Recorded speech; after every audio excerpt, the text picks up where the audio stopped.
ақылды кісі мен ақылсыз кісінің менің білуімше бір белгілі парқын көрдім. Әуелі, пенде адам болып жаратылған соң, дүниеде ешбір нәрсені қызық көрмей жүре алмайды. Сол қызықты нәрсенің іздеген кезі өмірінің ең қызықты уақыты болып ойында қалады. Сонда есті адам орынды іске қызығып, құмарланып іздейді екен дағы, күнінде айтса құлақ, ойласа көңіл сүйсінгендей болады екен. Оған бұл өткен өмірдің өкініші де жоқ болады екен. Есер кісі орнын таппай, не болса сол бір баянсыз, бағасыз нәрсеге қызығып, құмар болып, өмірінің қызықты, қымбатты шағын ит қорлықпен өткізіп алады екен дағы, күнінде өкінгені пайда болмайды екен.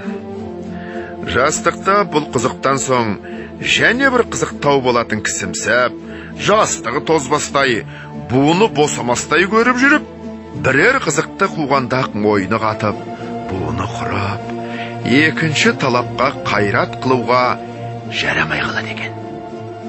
Үшінші, әрбір нәрсеге қызықпақтық. Ол өзі бойға құмарлық пайда қылатын нәрсе екен. Әрбір құмарлық өзіне бір түрлі дерт болады екен, уа әрбір құмар болған нәрсеге жеткенде, яки әне-міне жетер жетпес болып жүргенде, бір түрлі мастық пайда болады екен. Әрбір мастық бойдан оғатты көп шығарып, ақылдың көзін байлап, төңіректегі қараушылардың көзін ашып, ананы, мынаны дегізіп, бойды сынататығын нәрсе екен. Сол уақытта естіксілер үлкен есі шықпай, ақылды қолдан жібермей, бойын сынатпай жүріп ізденеді екен.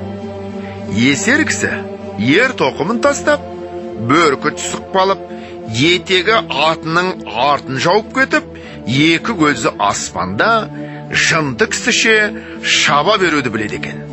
Соны көрдім.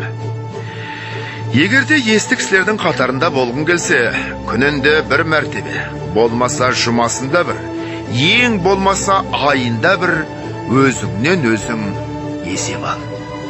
Сол алдыңғы есеп алғаннан бергі өміріңді қалай өткіздің екен? Не білімге, не ақиретке, не дүниеге жарамды күнінде өзің өкінбестей қылықпен өткізіпсің? Жоқ болмаса, не қылып өткізгеніңді өзің де білмей қалыпсың.